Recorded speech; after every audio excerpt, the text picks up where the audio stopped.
We're going to call to order the November 7th meeting of the Paramount City Council. And we are going to start with the Pledge of Allegiance led by myself, followed by the invocation from Pastor Altair Fernandez of Our Lady of the Rosary. Please join me in renewing your pledge to our country's flag. To the flag of the United States of America and to the republic for which it stands, one nation, under God, indivisible, with liberty and justice for all.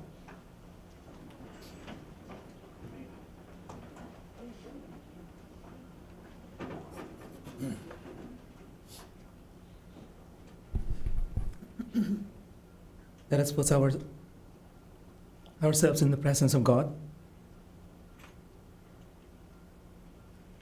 In the name of the Father, and of the Son, and of the Holy Spirit. Dear wise and loving Father, thank you on behalf of all who are gathered here today. Thank you for many and abundant blessings. Thank you for itself, life itself, for the measure of health we need to fulfill our calling, for our sustenance and for friendship.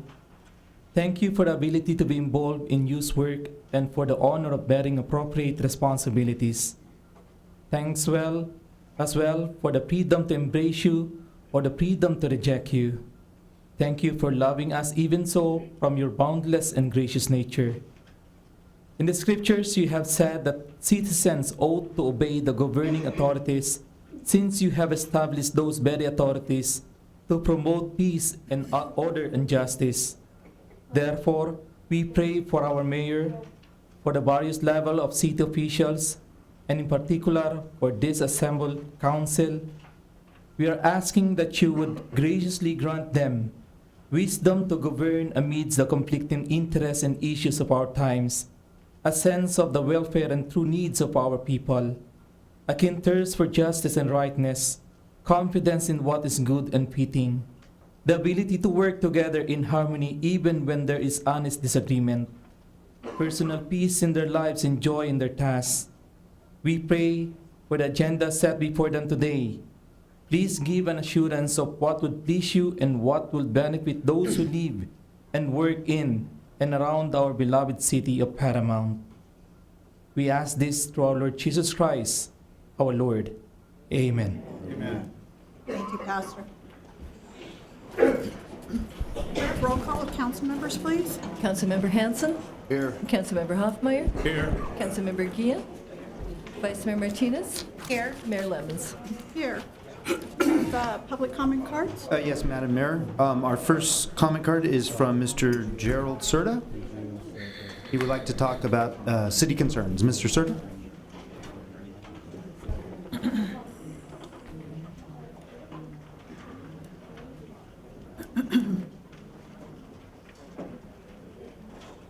Good afternoon, Gerald Serta.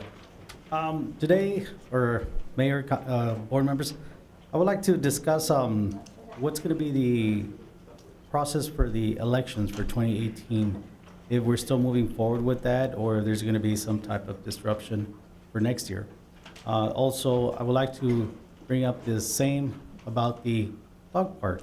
I know I mentioned the dog park last time, and I was wondering if there's going to be a dog park in the city of Paramount. I was looking at, somebody mentioned the Park of Salud over in Somerset, but there's no trees there, I guess because it's an easement from Edison. So I was wondering if a dog park could be established in the Paramount Park. Thank you. Thank you, Mr. Serta. You can see Lana, the city clerk. She can probably advise you on the election item, and you can see Mr. Johnson regarding the park facilities. Thank you. Thank you. Anyone else? Yes, Madam Mayor. Our next speaker's card is from Mrs. Sandra Takei discussing neighborhood concerns. Ms. Takei?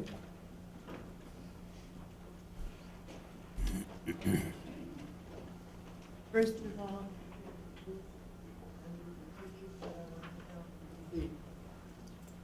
once again, I am coming before this council to address concerns in my neighborhood and the sidewalks in the area. In the past, I've tried to bring my complaints to Public Works Department, especially to Mr. Cash, and was told that they do not see any reason for mine and others' concerns in the neighborhood. Before you are pictures that I had printed to show this council just how bad some of the sidewalks around my area are. In particular are the sidewalks on Somerset Ranch Road North, Somerset Ranch Road South, and on Merkle Street in front of Roosevelt Elementary School. These cracked sidewalks are lifted up by tree roots and pose a real trip hazard for our citizens, especially for seniors and children among coming and going before and after school. I myself have tripped in front of the school at the curb when picking up a student. But most alarming of all is to see parents with strollers walking in road on Somerset Ranch Road South near the freeway entrance because the sidewalks are so bad. There's already been accidents involving pedestrians hit on this section of road and another killed on the same road just east of the school by Downey Avenue. But when I showed Mr. Cash the pictures on my cell phone, he said that these sidewalks did not look to pose a trip hazard. I and other area residents disagree and would like to see repairs made. Thank you. Thank you, Mr. Kay. Is there another speaker? Yes, Madam Mayor. The next speaker is Mr. Ellen Gomez. He would like to discuss city governance. Mr. Gomez?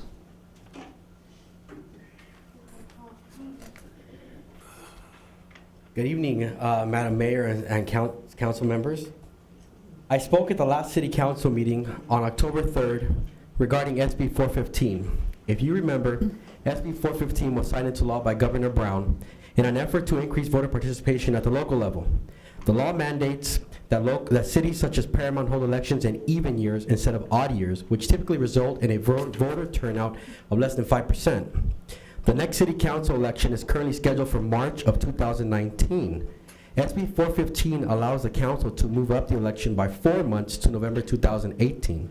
The law also allows the council to extend their current terms by 1 year to 2020. November 2018 is a significant election year as thousands of Paramount residents will head to the polls to vote for governor, U.S. Senator, Congress, and Paramount Unified School District board members. Historically, more than 60% of Paramount residents come out to vote during these important races. Compare 60% in an even election cycle to 5% in an odd election cycle, and it only makes sense to move the council election to November 2018. The school board recently rescheduled their election to November 2018 in May of this year. The residents of this great city should be allowed to vote for the next city council members the same day they will vote for governor. Given all the issues our city has had to deal with in the last 2 years, and given the current sentiment in the community right now, if the election is moved to 2020 instead of November 2018, and existing council terms are extended, it will raise a lot of questions and red flags in the community, and will more than likely lead to the city having to hold its first ever recall election. I urge all of you to uphold the spirit and intent of the law and respect the will of the people and increase voter participation in our community, and schedule the next city council election to November 2018. I know this decision is coming up pretty soon. As President John F. Kennedy once said, "One person can make a difference, and everyone should try." Thank you, and God bless the citizens of our great city. Thank you, Mr. Gomez. Is there another speaker? Yes, Madam Mayor. The next speaker is Ms. Linda Chaparro Martin, and she'd like to also discuss the 2018 election.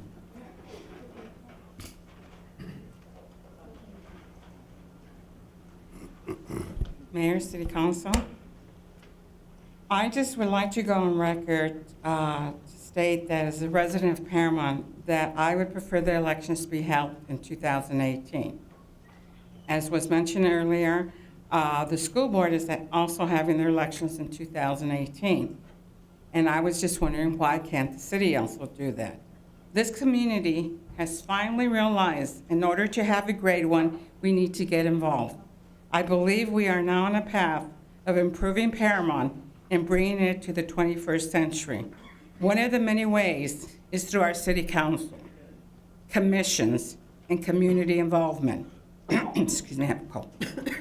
What is needed are people who are truly concerned about our community, are knowledgeable of what is needed and how to accomplish it. It is time to step down. It is time for elections in 2018. Let others have the same opportunity that has been given to you. It is not about the individual, but about this community. Let's be the city with solutions. I also understand that if elections aren't held in 2018, a recall will be implemented, which I will encourage the community to participate. Thank you for this opportunity to express my concerns. Thank you, Ms. Chaparro. Is there another speaker? Yes, Madam Mayor. Next one is Mr. Damon Honaker, who would like to discuss about the 2018 election. Mr. Honaker? Damon Honaker, and can't say much more that's already been said, that the elections need to be held as soon as possible, because if it's extended, like I said, it's going to raise red flags.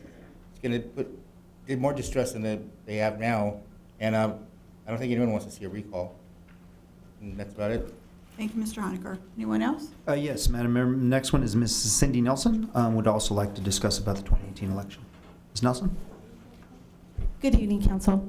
I just would like to make it part of the record that the residents would like the election to take place in November of 2018, rather than postponing it to 2020. Before this last election in March of 2017, we hadn't had election in 10 years. Please, let's not move backwards. We need to move forward. We would like like I said, the election, the school board is having their election in 2018. I don't see why we cannot have an election at the same time, as well as the county. I know that the elections cost a lot of money. This would save the city money if we would have the election together. I have a list of all the cities that are having their election November of 2018.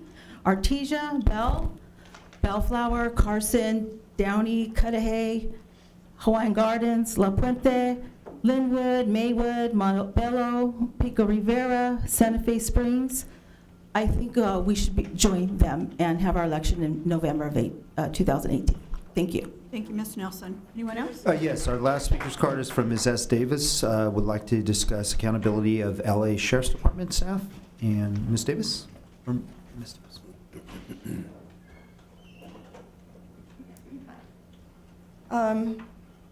According to LASD's mission statement, in part, one section says accountability to the residents of LA County. On October 9th, I was wronged, and things from 40 years of memories were taken. I've been trying to have a meeting with the lieutenant since that time. The Detective Bureau Sergeant, I left a message with him because I had some concerns.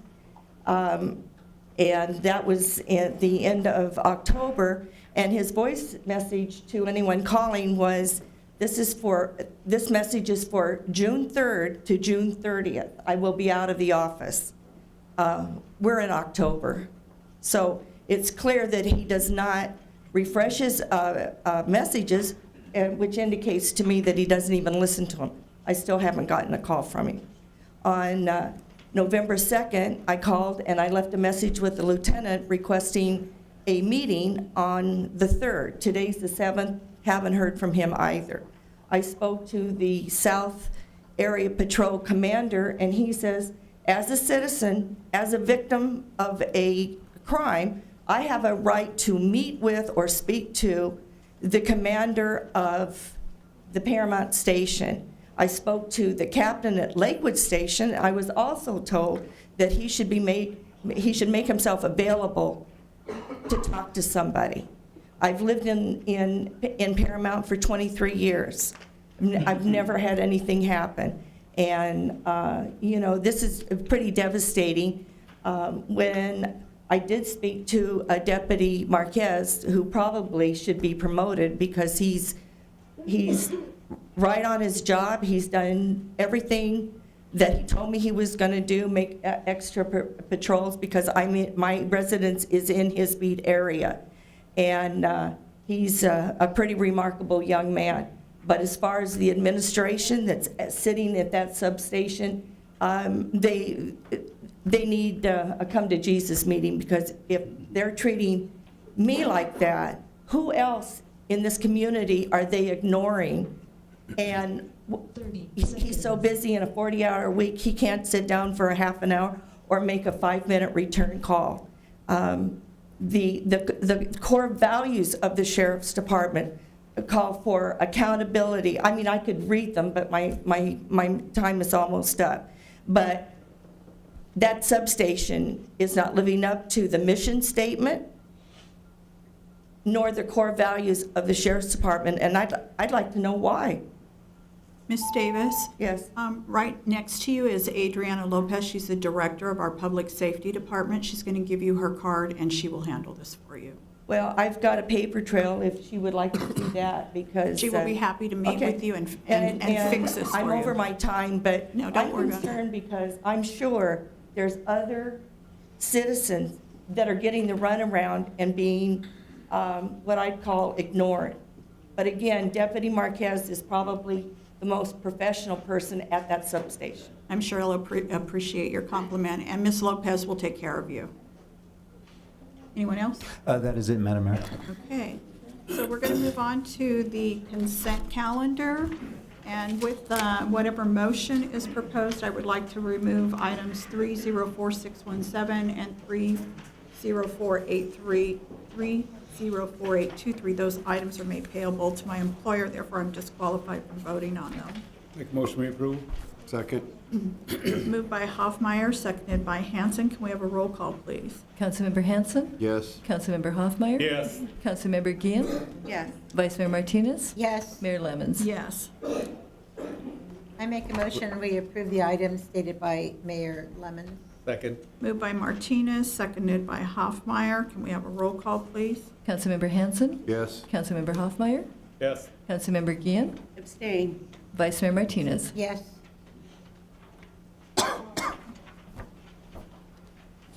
We're going to move on to item 5, and we're going to have a report on the LA River Master Plan. Yes, Madam Mayor and Council. The city has been actively participating in the Lower LA River Working Group. Our Public Works Director, Chris Cash, has been the city's representative for this, and the working group actually was created a few years ago by the legislation authored by Speaker Anthony Rendon to draft a plan to revitalize the Lower LA River. The plan will identify, among other things, ways to maintain the flood control of this important river, but also create opportunities for recreation and address issues related to economics and health and equity. So with that, the plan is nearing completion, and Mark Stanley of the Rivers Mountains Conservancy is here to give us an update. Mr. Stanley. Thank you. Mayor, Council, thanks for inviting me tonight. I'm Mark Stanley with the San Gabriel and Lower Los Angeles Rivers and Mountains Conservancy. We're staff to the working group, and I'm going to provide you a brief presentation on the work that has been taking place over these last several months. And I'm going to start with the legislation that put the working group in place. AB 530, it was authored by Assemblyman Anthony Rendon before he became the Speaker of the Assembly. It includes the Rivers and Mountains Conservancy. As I mentioned, my agency staffs the working group. We work in conjunction with the County of Los Angeles, specifically the Public Works Department within the county. The process started back in the fall of 2016. The first phase of the project was to go out to the community and get input from the community. Not only the cities along the river, but the non-governmental organizations, the NGOs, as well as the community itself, in providing information to us and what they'd like to see along the lower portion of the LA River.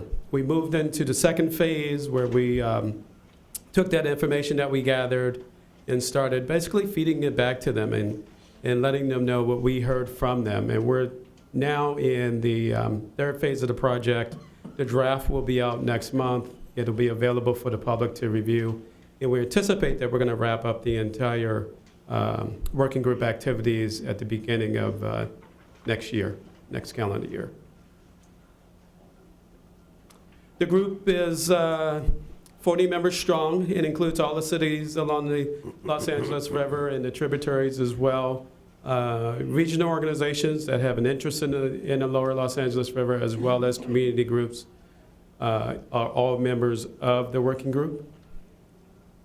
We divided, because of the size of the working group, we divided up into committees. There are 5 plan element committees. There are 3 river segment committees, and you have a map there of the river segment committees, the upper reach of the lower portion of the Los Angeles River.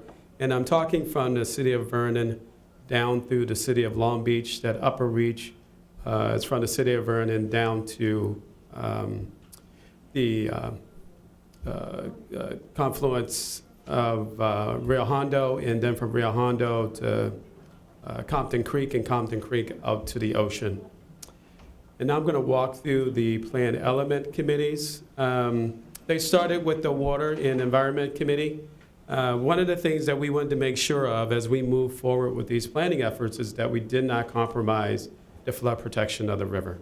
We wanted to keep that in place, make sure we continue to protect those communities that are on the banks of the river, while we also wanted to make sure that we address some of the environmental concerns. It is a river. It does actually have a habitat along it. We wanted to address that as well.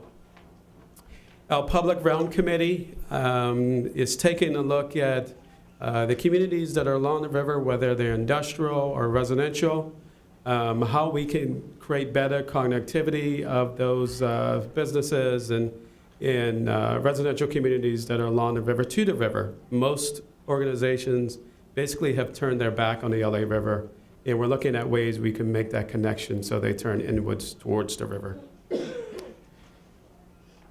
Economics, health, equity are all key factors, particularly concerns of the community and the cities that are along the river itself. One of the big things that come up when you talk to community residents is this going to cause any displacement? Are we going to have gentrification now in our communities? We wanted to make sure that we provided a transparent process to everyone and tackle that issue right up front with the working group members. And we invite the community in to provide us input during those meetings as well. Of course, homeless is another issue that we run into, and I'll get into some of the feedback that we got from many of the members as they participated along this process. But you can see some of the other elements that we talk about as well. Economic interest is, of course, very strong among the cities along the river. Community engagement. I'm going to go into a little bit of this because this has been a very transparent process. We've had lots of events to make sure that we are actually reaching out into the community. It's not just us holding a number of different meetings. You see a list here of all the activities that we've provided, from presentations that we've made at community events, which we call our pop-up activities, where it's not something that's organized by us, but it's organized by the cities, our community groups within the lower half of the LA River, where we can go to those events as opposed to trying to pull people to our activities. We also had social activities, such as the bike rides. We had educational sessions. We've got a questionnaire. We've got online surveys that people can participate in. And we also put out a quarterly newsletter in addition to the working groups meetings that take place on a monthly basis. Here's a picture of some of the activities. You see the working group in the top right-hand corner there. You see a number of events that have been taking place. It includes more social type events and getting people out on the river to experience it, whether they're our equestrian folks or whether they're bike riders. We wanted to make sure people are able to engage along the river during this entire process. Movie night was a very popular event this summer. It gave the community an opportunity to actually get in the river channel, something that you typically are not supposed to do is get down there inside the river. But as you can see, it was very well attended, and before we even started doing anything, we already know that people are very interested in their LA River. We've gotten a lot of feedback from the community through our survey process. So the survey is online, and the survey is also, we take it out to all those community events as well. And you can see some of the responses that we've had. We also recognize that there are other planning activities that are taking place. One of those is the 710 corridor that's right alongside the lower half of LA River. And we want to provide major recognition to the planning effort that's taken place with that and be able to coordinate some of these activities with 710 planning as well. Here's some of the feedback that we've gotten. Through this process, of course, landscaping and shading, amenities along the river, security, of course, is one of the bigger issues that we hear about, as well as preventing displacement. As we listened to the community, we ran these issues through those plan element committees, and we allowed the plan element committees to provide us feedback to the working group at large to make sure that they were continuing to participate in the process. A number of different activities. We also ran through the plan element committees where they actually helped to organize those activities. So we're using the community members to actually move the process along. We've got several events that took place just this last month as we were wrapping up and giving folks the feedback that they provided to us through this process. We went out again and had a number of community activities to let them know what we heard from them as community members.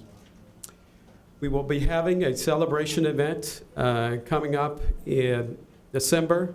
We will have the final signing of the document, likely in February of March. Here you see on the screen the website for the Lower LA River Working Group.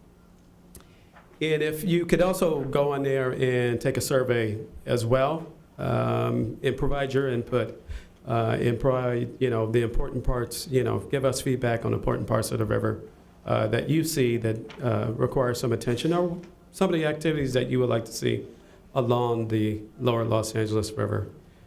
Our meetings are the first Thursday of the month, so we just had one last week. The next meeting is going to be on December the 7th. The draft of the plan will be available for the community at that meeting. And in addition to this, I just would like to mention, me being a part of the Rivers and Mountains Conservancy, there's a couple legislative efforts that went through this last legislative session. The governor signed for us to take a look at public safety along the river. The Rivers and Mountains Conservancy, in conjunction with Santa Monica Mountains Conservancy, is going to be looking at the entire river in terms of public safety and making some recommendations back to the legislature. We also have Proposition 1 that has provided funding for projects along the river in terms of what's coming through the Rivers and Mountains Conservancy. We have $50 million to invest in the lower portion of the Los Angeles River. And we also have a piece of legislation that's coming up that will be on the ballot in June of next year, SB 5, which also has additional funding for the LA River.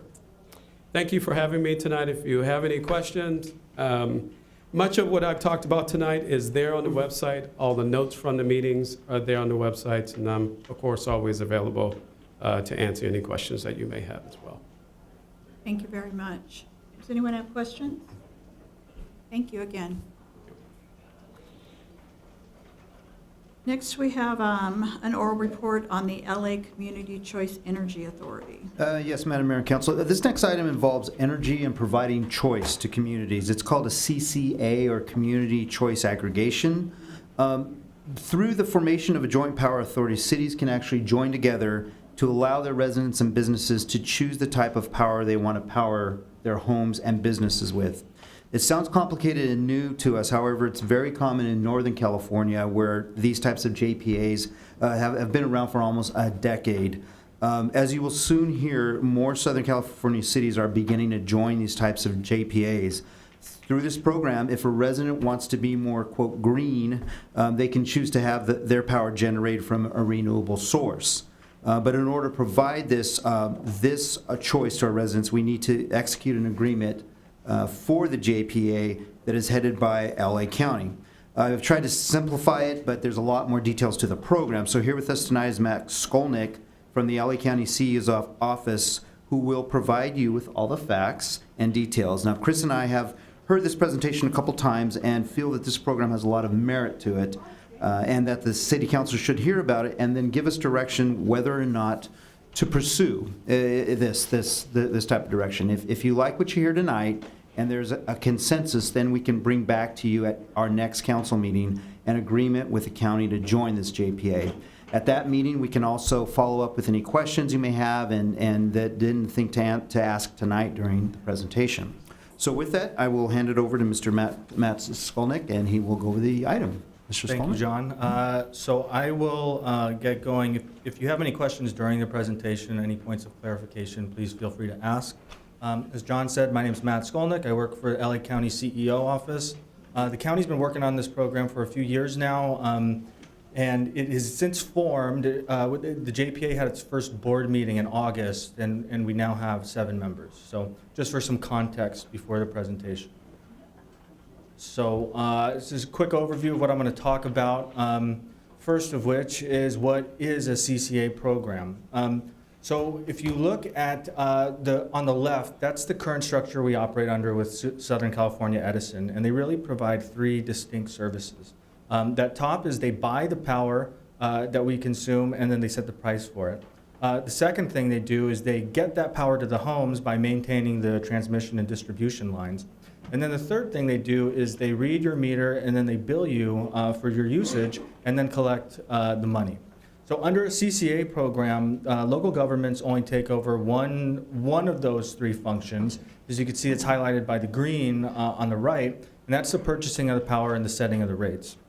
So I will get into the implications of what that means, but one of the main takeaways here is that on the customer side, they still get their bill from Southern California Edison, and they still pay Southern California Edison. So nothing changes on that side. It's still the same monthly cycle. As John mentioned, this is very popular in Northern California. This is a incomplete list of the JPA programs that operate up there and the cities that are in them. And I'll just point out, like John said, these have been in operation for a number of years, and we've drawn on a lot of kind of what they established in getting going. So a few of the benefits, customer choice. This program doesn't remove Edison as an option for your customers. They can still remain with Edison. I will point out, though, that if you choose to join, your customers are automatically enrolled and have to proactively opt out to go back to Edison. So customer choice, Edison's programs are still available, and LACE would offer its own programs. And then local control, and this is something a lot of people care about. Right now, the source of the power that your residents consume is decided by Edison executives and the California Public Utilities Commission, who approve those contracts. Under this program, power contracts are approved by the local JPA board, comprised of local elected officials, and they set the price. So a very strong local control aspect to this program. And next slide. So I will focus on this slide a little bit. One of the main benefits here is the ability to offer different rates. As John said, what we intend to do is offer 3 rate options. So if you look at those 2 bars on the left, the one on the left is Edison's price for their standard rate. When I say rate, I mean the level of renewable energy in their mix. And their standard rate is about 30% right now. I think California state law says you have to get to 33% by 2020. So the bar next to that on the right that says LACE is what we expect to offer our customers for that same level of renewable energy. And what you can see there is there's a price difference. It's about 5%. So if you look at the middle 2 bars, that is the price, there you go, for when the power is 50% renewable. And what you should see there is that the price we expect to offer LACE is still cheaper than that option that Edison offers for their standard rate. So a quick way to say that is that power is cheaper and it's also greener. And then if you go all the way on the right, that's the 100% renewable option. And what that shows is there's a small increase in the price from the standard option that Edison offers, and that's about 6%. So for about 6% more, a customer could choose to get their power only from 100% renewable sources. And so the way this option affects the customers and would affect the city is LACE intends to offer all three options. And you as a city would choose which one you'd like your customers to be defaulted into when the program begins. And then after you've made that choice and the customer gets enrolled into that option, they could choose to move anywhere from there. So if your city says, we want everyone to be enrolled in the 50% option, that your customers can say, okay, I like that. Or they could say, no, I'd like a cheaper option, bump down to the 33. Or they could say, I want to support the environment as much as possible. I want to go to 100 and pay that small 6% increase or premium increase. So on some slides. And then of course, when you're using more renewable energy, you're decreasing the amount of GHG emissions. So that just kind of shows what kind of decreases would be expected for an average city in Los Angeles. There's also economic development benefits. With rate savings comes more money in the residents' pockets that they could spend on things in the local economy. And in addition, when this program matures, it's eventually going to want to start constructing its own facilities, and that of course creates construction jobs and then the attendant maintenance jobs. Of course, there's risks to a program like this. Primarily that customers opt out of the program, decreasing your customer base. There's a number of ways to mitigate that, and I will get into the business plan referenced there at the bottom, but what that showed was that there was no reasonable set of risk-related circumstances that could prevent us from being competitive with Southern California Edison. So the business plan. So like I said, the county's been working on this for a few years. Last year, a report was completed that was a business plan or feasibility study. And what that did is it looked at the electrical usage data in the county and compared to what price we could get in the market if we wanted to do this program. And what the feasibility study found was that we could do it. We could offer cheaper rates than Edison and provide more renewable energy. And so when the county heard that, they said, we really like this idea and we want to move forward. However, they wanted to move forward in partnership with cities. So what they told staff was, before we start this program, let's sit down with interested cities and negotiate a joint powers agreement that would govern this program, much like they did in the programs in Northern California. So that's what we did. Starting in December of last year, we met with cities twice a month for a few months. We got an agreement in place, and then in April, the County Board of Supervisors approved the JPA agreement, as well as a $10 million no-interest loan to start up the program. Like I said, that was in April, and since then, we've been kind of on the road to different cities that want to hear from us and just offering anything we can if they're interested in joining the program. Quickly going over the joint powers agreement. It's pretty simple. It's a one member, one vote. So if Paramount joins, Paramount will get a vote, just like County of LA, just like one of our members, the City of Calabasas, let's say. There is an option to call for a weighted vote, and in this instance, the weight is based on the city's electrical load. But it can only be used to vote down items that had previously been approved. It can only be used if 3 members ask for it. So it could only be used as a veto measure, and this was really put in place so there's a balance between the larger and the smaller cities. And like I said, this was something we talked about with cities over a number of months earlier this year. Let's see, there's a number of committees that are written into the JPA. There's an executive committee, a finance committee, then a community advisory committee made up of members of the public. And I'll point out, these committees haven't been formed yet, and we're kind of waiting until cities join the program and filled out the membership before things like this are decided. And then for directors, cities appoint one of their council members to be the primary director, and then can appoint up to 2 alternates, and they can be another council member, an appointed commissioner, a staff person, a member of the community who knows the industry. Some key questions that cities ask. Franchise fee is unaffected in this program. The utility user tax is, because that's a percentage of the gross electrical bill for all your customers, and we're talking about rate decreases. If the gross bill decreases a few percentage points, so would your UUT collection. However, your city municipal buildings would also see a little bit of a reduction. So, but anyway, UUTs hit a little bit. Customer programs, LACE will develop customer programs, and of course, it will not remove the Edison options either. And then billing, as I mentioned, Edison still bills the customers for their usage, and customer pays Edison the money, and that does not change. So it's schedule. There's this open enrollment period for cities to join. It started at the end of June, so that takes us to the very end of this year.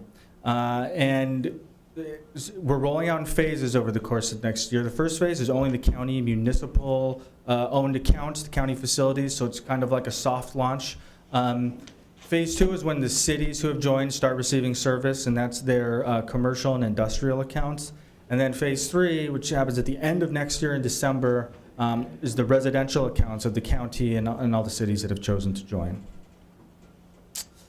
So if a city's interested in joining, there's a few documents that need adoption. There's an enabling ordinance, and there's also the joint powers agreement. You would need to assign your board directors, evaluate your constituents' priorities, and then assist with public outreach when it gets to that point. So with that, Gary Giroux is the county's chief sustainability officer. He's been leading this for the last year. His contact information's up there.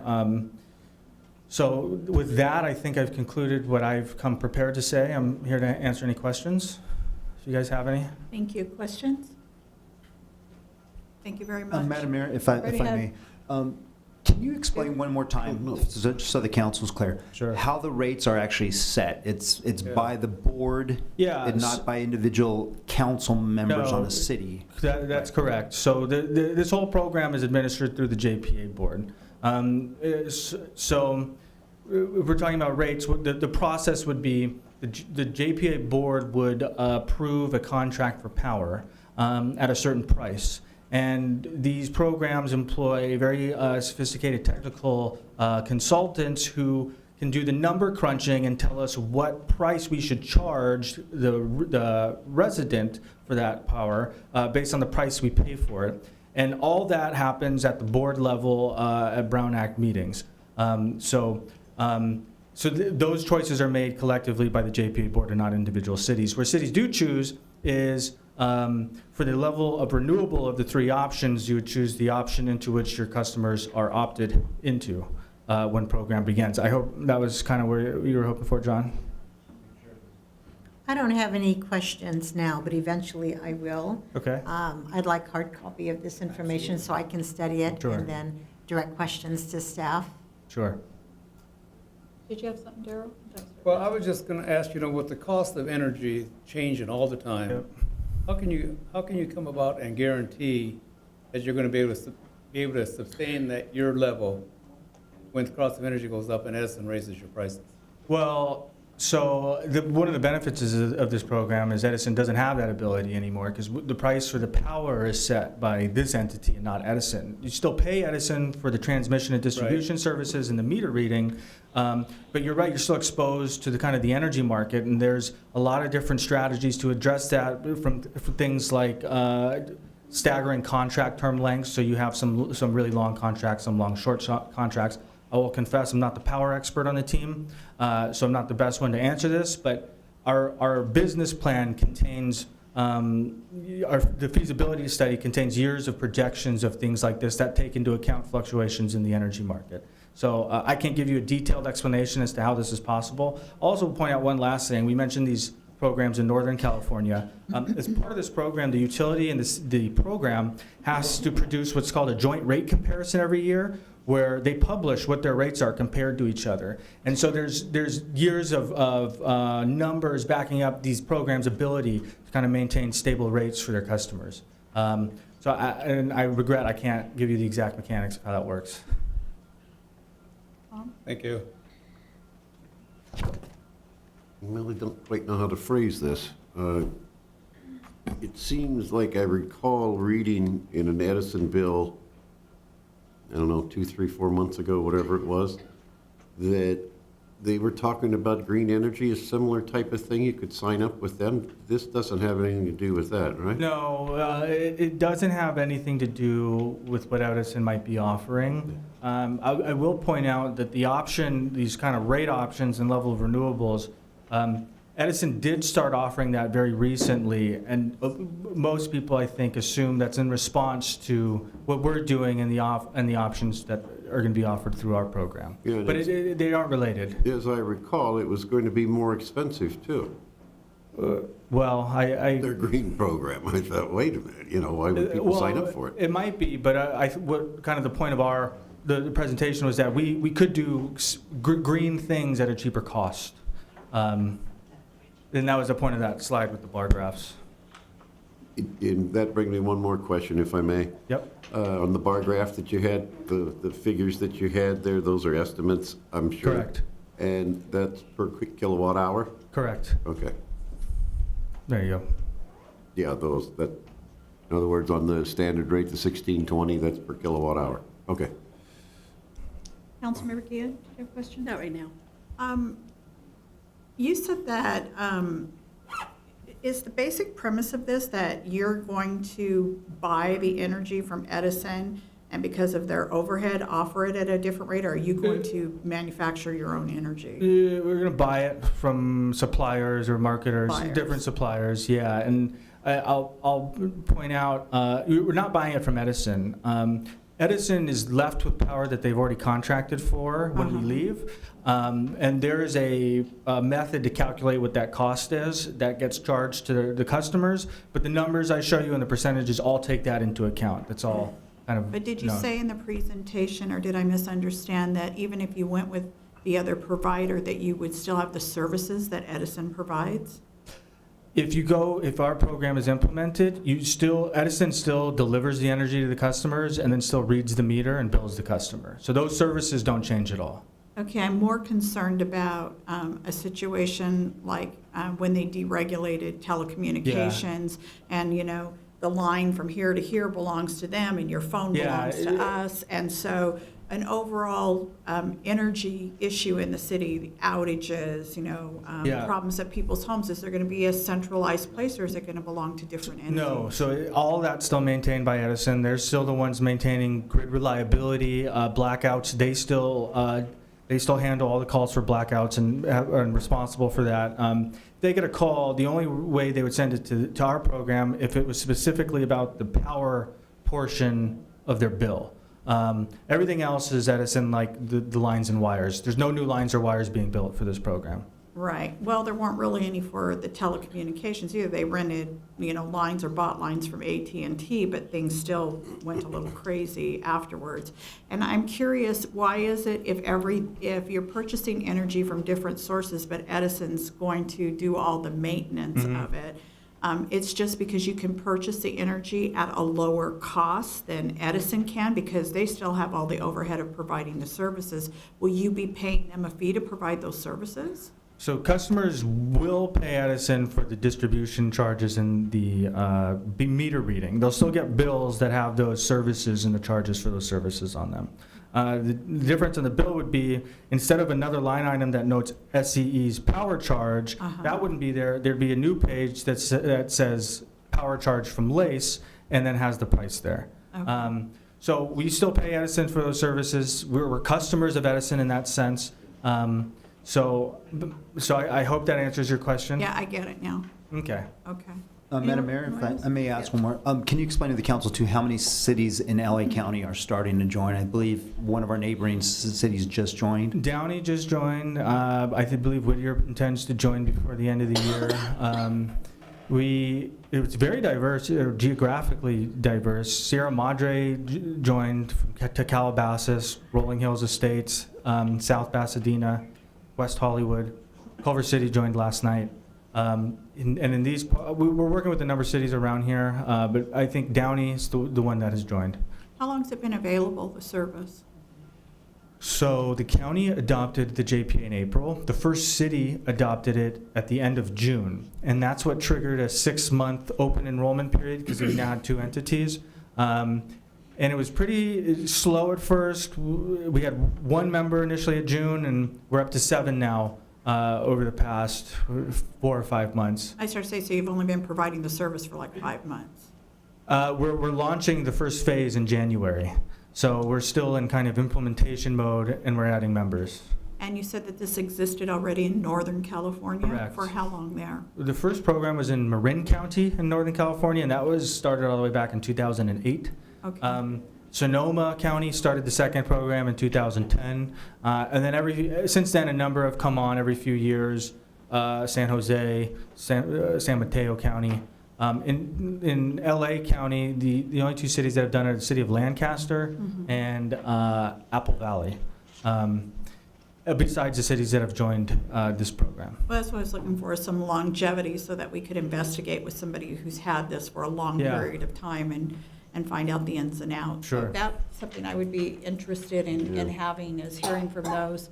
I mean, right now, we only have Northern California that we can go to, if I understand Yeah, correctly. well, no, Lancaster formed in 2015. So they've 2015. been operating for a few years now successfully. Apple Valley is much more recent. That was within the last year. Okay. So down here, the only real one you could look at for operating experience would be Lancaster. Okay. And if I'm not mistaken, Pico Rivera recently joined with Lancaster. So they're in their JPA, so they belong to that JPA. They opted not to go with the county, so, at that item. So. Anyone else? Okay, thank you so much. So what I'd like to get, Mayor, is a consensus. If the council's comfortable with this, we can bring it back for the first reading of the agreement, answer more questions, provide more information that you like. With the timeline, from what we're hearing, December is the deadline to which to join for free, correct? So that's the deadline, yes, to join for free, where you can join, be a member, and your customers would start getting service in phases 2 and 3. I'll mention that we are already anticipating cities joining after that date, and the current board, JPA board, I think wants to encourage membership and not discourage it. So in December, the board's going to have a discussion to kind of adopt a policy of what happens if a city joins next year. I don't think there's going to be any fee or anything like that. So there is a deadline where it's just free, absolutely. But if you join after December, you still can join, but there may be additional. We're not sure what they are yet. Is I guess the point. Okay. But nobody wants to make it difficult. And then let me backtrack, being as the staff is looking for that. Did you say again in the report, I thought you said something about customer choice, that it would be that, but they could opt out and go with Edison? Yeah, Is so that individual customers within the city? Yeah, and I'll explain briefly how that works. So if you decide to join, your customers are going to be automatically opted in. But there's a series of notices we're required to send to let them know this is happening. You have to send 2 notices 60 days before service starts. So usually they spread them out 30 days apart and say, the service is about to start with this company. If you'd like to opt out, please respond to this notice. So when they get that notice 60 days ahead of time, they respond to it, go to the website, call the number. They can go stay with Edison and never switch and stay there.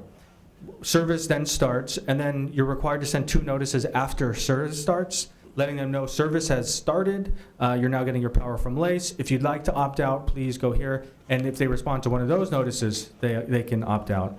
And even after that, if they don't respond to those notices, they can opt out at any time. There's a small fee. It's about $2. It's an administrative fee to switch the account over back to Edison. And there's limitations on how many times a customer can do that, or at least the space between when. You can't just go in, out, because it gets a little confusing. But they're free to leave whenever they want to. And then, based upon that, and I don't necessarily understand all the little caveats on the bill, but let me Sure. ask you this. If you're getting the power from one place, I know right now, for instance, Edison offers energy in different tiers depending upon times of day of usage, or Yeah. sometimes if you have an electric vehicle, you get a discount, things like that. Is that still part of Edison's thing? Would that come under you? And if so, do you offer those options? Very good question. Those types of rate options, like if someone has a solar panel and there's a net energy metering customer, they can continue that with Edison if they'd like to. But this program could do whatever it wants as well. And what we're going to do initially is just mirror what Edison does, so there's very little confusion on customer side. And I'll point out another thing. If they do have a special setup like that, we're required to send them an additional letter besides these notices because they have a special arrangement like that. And it's a letter we work on collaboratively with Edison. And in that is where you'd say, LACE is now coming and you can get your same program with LACE that you got with Edison. So the long answer to your question, but it's yes, those programs remain and we will have options as well. Okay. Any more questions? Okay, can we get a consensus to have staff bring that back to us in December? Is that when you want to bring it? It would be at the November study session in 2 weeks. Session. Yes. Is there any objection to that? Nope. Okay, we have a consensus. Okay, great, thank you. Appreciate it. Thank you. Thank you very much. Okay, item 7 is Citizens Option for Public Safety, the COPS program. Yes, this next item is a short presentation about how we plan to spend our annual allotment of COPS grant money we receive from the state, and Adriana Lopez will handle the item. Adriana? Thank you, John. Good evening, Madam Mayor and council members. The COPS grant has been awarded to the city for the last 22 years. These funds may be used for a variety of public activities, public safety activities, which range from personnel overtime costs to the purchase of equipment. Since fiscal year 1997, the city has received slightly over $2.3 million, and for the current fiscal year, the city will receive approximately $130,000. This is an annual grant that does not require a local match, and it is no longer required that we hold a public hearing. The proposed funds were reflected in our budget, and in the last 21 years, we have intended to and have done so to provide additional party patrol, vendor patrol, and crime suppression patrol overtime. This assists all the deputies when the days that we have a high volume of calls, and also to address any crime trends in a timely manner. We anticipate spending the total amount on these additional overtime patrols. It is recommended that the City Council authorize the use of state COPS grant to fund for the expenditures outlined in the report. Thank you. Do we have a motion or questions, either one? Motion to approve? Second. Moved by Martinez, seconded by Hoffmeyer. Can we have a roll call, please? Councilmember Hanson? Yes. Councilmember Hoffmeyer? Yes. Councilmember Gian? Yes. Vice Mayor Martinez? Yes. Mayor Lemons? Yes. Item 8 is Mass Mutual Adoption Agreement. Yes, Madam Mayor and Council. Earlier this year, the City Council approved an agreement with a consultant to help us as we transition from the current employee retirement investment firm to a new firm. The vetting of the new firm is done, and we have selected a very stable, financially strong company to manage the retirement portfolios of our employees. So here's Karina to tell you more about this. Karina? Thank you, John. Madam Mayor and members of the council, I have a quick presentation.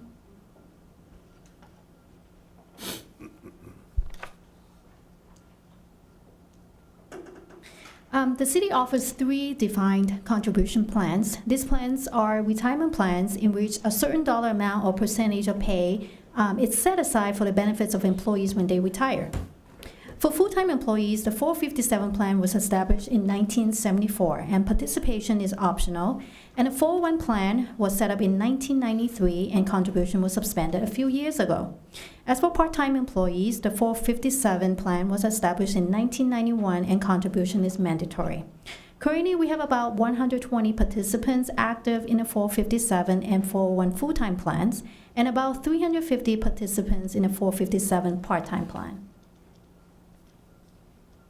Our defined contribution plans are currently serviced by ICMA, as John mentioned. They're also called Record Keeper. A few months ago, we contract with Highest Group. They are an independent financial group to evaluate the plans and negotiate a better investment contract for us.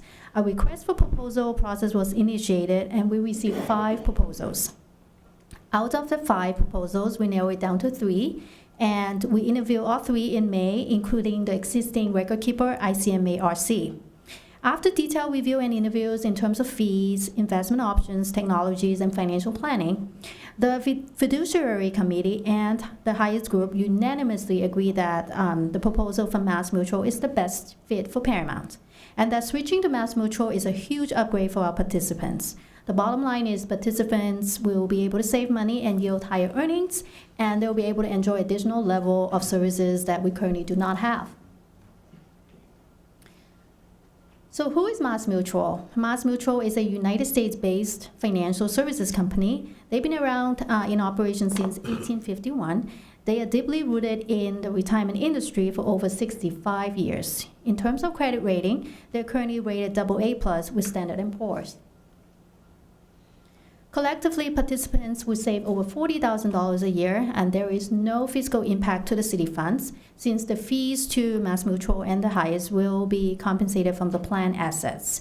As part of the transition to Mass Mutual, Reliance Trust will become the successor trustee. That wraps up the report, and we're recommending City Council authorize the city manager to enter into agreement with Mass Mutual as the new record keeper for city's defined contribution plans effective November 17 this year for 5 years. And I'll be happy to answer any questions. Thank you, Karina. Are there questions? Make a motion to approve. Second. Moved by Martinez, seconded by Hoffmeyer. Can we have a roll call, please? Councilmember Hanson? Yes. Councilmember Hoffmeyer? Yes. Councilmember Gian? Yes. Vice Mayor Martinez? Yes. Mayor Lemons? Yes. We're going to move to item 9, YMCA's use of sports facilities. As you may know, the Los Cerritos YMCA has been serving our region for many, many years now. Recently, we've actually been working closely with them to help them gain a bigger presence in our community so that they can begin offering recreational opportunities to our residents in a variety of areas. Last summer, for instance, YMCA offered a pretty inexpensive water safety class at Paramount Pool, and we're currently evaluating an opportunity for them to offer after-school services to supplement our STAR program. Now, we'd like to bring the YMCA in to offer a youth basketball program in town, very similar to the new PYSO soccer group who is running our recreational soccer program. We're looking to the Y to take over our recreational basketball program. So with that, I'll turn it over to our Parks and Rec Director, Dave Johnson, who will handle the item. Dave? Thank you, John. Mayor and council members. So we have some very important relationships that we have with nonprofits in town to provide youth services, youth leagues, sports leagues in town. What we currently have, we have a baseball program, a softball program, and a soccer program that are operated by local nonprofits. The local nonprofit that currently ran tackle football and also had a flag football component recently disbanded. So now the city does offer a flag football program and in anticipation that another nonprofit will eventually pick that up. So we do run basketball currently in the city, and we are looking towards, we did approach the YMCA as a possible organization that could run that for our community. We are, as a department, having a little difficulty when we don't run year-round sports. We have difficulty maintaining part-time staff that has that particular skill set. We are headed more towards a more classroom-based instruction for our staff through our STAR program, our learning center, and that generally is where our major focus is. The YMCA, as John mentioned, has been a major partner with the city over the years. They've offered swim programs throughout the years, youth camping, which they currently still do for the city, and they in the past have had an after-school program that we're hoping to bring back again, as John mentioned, to supplement the STAR program. What I didn't list there actually, and right now they're working with 2 of our youth commissioners in a youth and government program through the YMCA, so that's actually exciting. So again, we did approach the YMCA for a basketball program. It would be very similar to what they offer currently with the City of Bellflower. The program would consist of a basketball program for ages 5 through 12 years old. If agreed upon by the council, we can actually get this program started in late winter in February of 2018. They would use the exact same facilities that we use, which would be the Paramount Park Gym, outdoor courts, and the Paramount High School West Gymnasium, which would be available to us through the joint use agreement. What they're proposing in terms of a cost, this is where it differs from Bellflower, is Bellflower charges about $90, or the YMCA charges Bellflower residents $90 to participate in their basketball program. YMCA is looking to charge our residents $60, and then to be $90 for non-residents. Now, this is higher than what we currently do as a city. We were charged $35. The YMCA, though, has a philosophy that they do not turn away residents that are unable to make that full payment. Now, so the entire operation of the basketball program would be handled by the YMCA. You know, we're looking at recruiting volunteer coaches, the referees, scorekeepers, that's all handled by the Y. The city, though, would still have city staff on site to make sure that we're supervising the facilities. Now, the impact on our after-school program with STAR, any child in our elementary program could now simply ask to be excused from STAR, to attend a practice with the Y. They can join the Y program, but still be a member of a STAR after-school program. What we would offer our children in the elementary side of STAR would be to run camps and clinics for these particular sports. Now, our middle school program is a little bit different. We'll continue to provide interleague basketball programs. So our, like Zamboni plays Paramount Park. So our middle schools, the 4 middle schools, actually have their own little internal league and STAR, and they play each other. However, again, anybody that is wanting to, they can certainly join the Y program. One other thing to point out, with our current staff, our young staff, no one is going to be displaced from their job. They'll certainly just move over to other duties that we have available to them. We would request a budget adjustment of about $10,000. Now, all our youth leagues are available or have available to them in the budget a $10,000 cap. And we're requesting that a major adjustment be made to provide the same opportunity for the YMCA to receive that youth league funding of $10,000. We would pay for this with a corresponding reduction in the Community Services and Recreation Department's sports budget to accommodate for that. And we're recommending that City Council authorize the mayor or his designee to enter into an agreement with the YMCA to provide use of sports facilities to operate a youth basketball program and authorize a $10,000 budget allocation to the YMCA in the FY 2018 budget. I'd be happy to answer any questions. Thank you, David. Are there questions? Motion? Make a motion to move the item. Second? Moved by Hoffmeyer, seconded by Hanson. Can we have a roll call, please? Councilmember Hanson? Yes. Councilmember Hoffmeyer? Yes. Councilmember Gian? Yes. Vice Mayor Martinez? Yes. Mayor Lemons? Yes. Now it's time for committee reports from council members. Do we have any? No committee reports for me. Comments from staff? Yes, Madam Mayor. We need to catch you guys up on some of the social media videos. It's been a while. So we have 1-minute videos to show you real quick. There are 5 of them, so we're going to roll those out right now. And we'll start off with our Healthy Paramount video. This was an introduction to the Healthy Paramount initiative that we're doing. So turn it over to Danny. Health, fitness, nutrition. Over the coming year, the Healthy Paramount Project, headed by Apple Care Medical Group, will help everyone get encouraged to get back into shape and stay in shape. It will offer the community with an ongoing series of helpful tips, goal setting, and screenings with local doctors and clinics. On Saturday, September 23rd, the free kickoff event will be held here at Salute Park. That's 7167 Somerset Boulevard from 9 a.m. to 11:30 a.m. It will be a morning full of fun with Zumba and yoga classes, soccer and softball for the kids, arts and crafts, refreshments, and more. So come on out next Saturday and begin a year-long celebration of Healthy Paramount.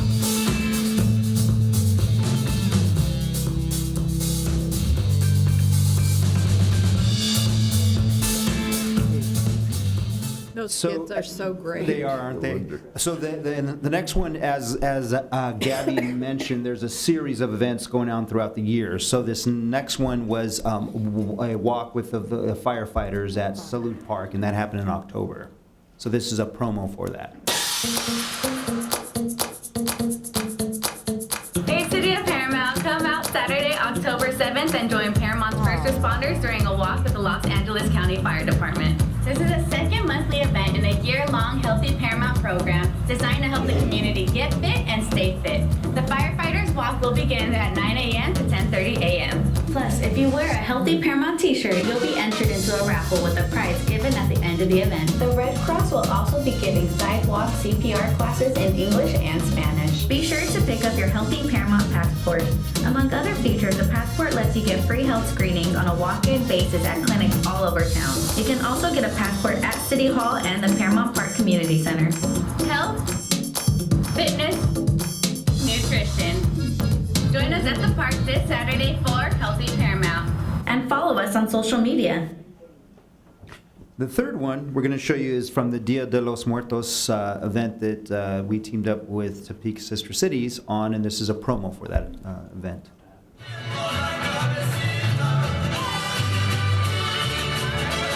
Be sure to come out to the second annual Dia de los Muertos event this Sunday, October 22nd from 11 a.m. to 7 p.m. at Paramount Park. It's an artistic and cultural event full of family fun activities. We hope to see you there.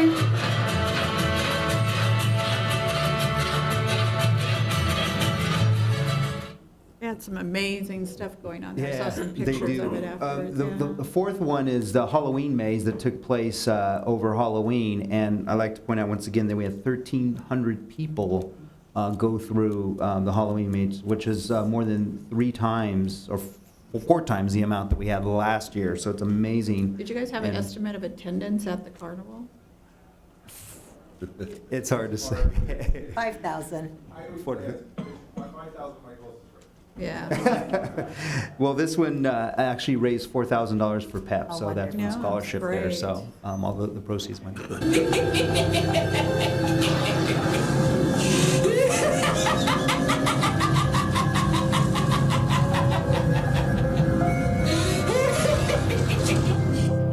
The city of Paramount welcomes you to an evening full of fright, gore, and fun, with a surprise around every corner at the annual Halloween Haunted House. Enter if you dare, experience the curse.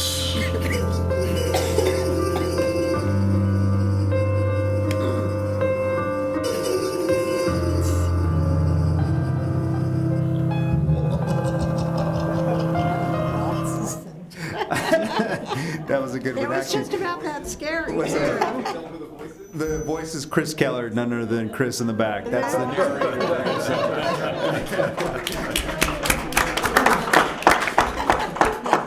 Those kids were amazing. They scared the bejesus out of me. I was- We had whoa. some staff members that had to use the chicken exit too on that didn't actually make it out. Thanks again to, and I have one more video to show you, but thanks to the Paramount High School Drama Club and cheerleaders, Pep and Cheerleaders. So they did the Pep and Cheer were on the first night, and the Drama Club were on the second night. And I believe the clowns, were they the cheer people? Volunteers. Okay, great, volunteers. All right, our last one, we're going to end with the senior Halloween dance. This has no scary narration at all, so.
And lastly, as I mentioned to you in a notification this morning, Adriana Lopez, our interim public safety director, is now permanent public safety director. Congratulations. A well-deserved promotion, Adrian. Very well deserved. And that's it. Very Thank you. nice. Okay, council member comments. Yes. Ms. Guillen. I was invited today to go down to the Board of Supervisors and comment. Supervisor Hahn asked me to comment on a motion she was putting forward. She put a motion forward that would give the LA County Public Health Department the authority to close down businesses That's in addition to what the AQMD is able to do. It gives the health department the authority that when hexavalent chromium or other pollutants, not only in our city but in surrounding cities, when dangerous toxins are being spewed into the air, the public health department will have the ability to shut them down. So that was a win on behalf of our community. It was voted unanimously by the Board of Supervisors to put that motion forward. So I was happy to advocate for that. In addition, about 2 city council meetings ago, we had a public speaker that came in, or a guest speaker that talked about water runoff, and I made a comment that I had pulled up on my cell phone that the EPA had showed a metal company here in Paramount that had been in violation for 9 quarters. Now, I don't know if I ruffled feathers or what happened, but it seems that a lot of effort was put forth by the city to dispel what I brought forward, and I was only reading what that the EPA had put it out on their website. When I said a forging company had been in violation for, I think I said 9 quarters, whatever the EPA said, someone spent the time and the effort and felt the need to memorialize it in 2 Friday memos that the city manager puts out, that the EPA was not correct because Weber Metals said that they were not correct, and that the EPA had not updated their website. I don't know either way. I was reporting what it said, what the EPA's website said. Nonetheless, when Mr. Huerta, about 2-3 city council meetings ago, brought up the washing down of the metal company's rooftops, where they were quick to determine that the company was actually in compliance because they were shown photos that they captured the storm or the water runoff, and that they were in compliance. I don't know, I didn't see the photos, but again on Saturday, so here's some more work for you. Again on Saturday, the rooftops from Weber Metals were being washed into the railroad track areas. AQMD was called and they verified that the storm, or that the water was not being captured, and it was being spewed into the residents, because I was receiving phone calls. It was being spewed onto the residents on Vermont. They were getting the particles on their faces, and they could smell the metal odor in the air.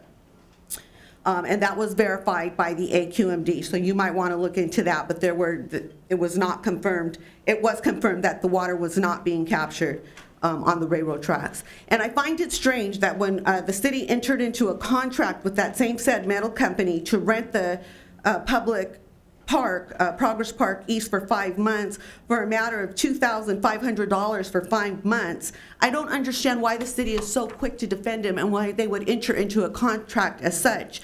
And I'm just saying this, and I'm bringing it forward because I believe in transparency, and I want you guys to ask yourself why. And that's all I can say. So thank you for being here. Tom, anything? No. Okay. I would, in transparency, like to say that because Councilmember Guillen did raise those issues and they were quite concerning, it sounded like the companies were in violation and not doing the right thing, and we wanted to make sure that if they weren't, that things were put in order quickly. So we did ask staff to look at them and find out if these things were happening, so that if so, we could get on it and be proactive. So the research was done because you did bring them to our attention, and we wanted to make sure. So it was just being responsible. That's the only reason any investigation was done. Right, and I Okay. appreciate that it was in the 2 Friday memos. I'm just not certain that it wasn't accurate, because I haven't seen anything that shows Well, that it wasn't accurate. The reports were there. I mean, you know, the emails from the EPA were there. The AQMD verified about the washing. If it hadn't been verified, it wouldn't have been given to us. Instead, we would have investigated further. You know, facts are facts. And Mr. Hoffmeyer? I have nothing. Ms. Martinez? No comment. Okay, so we'll adjourn this meeting, and we're going to move into the successor agency. And we need a roll call of council members, please. Councilmember Hanson, Here. Councilmember Hoffmeyer, Here. Councilmember Guillen, Here. Vice Mayor Martinez, Here. Mayor Lemons. Here. Any public comment cards? No, ma'am. Okay, we have a consent calendar. Move the item. Second. Moved by Hoffmeyer, seconded by Hanson. Can we have a roll call, please? Councilmember Hanson, Yes. Councilmember Hoffmeyer, Yes. Councilmember Guillen, Yes. Vice Mayor Martinez. Yes. Mayor Lemons. Yes. And with that, we stand adjourned. Thank you very much.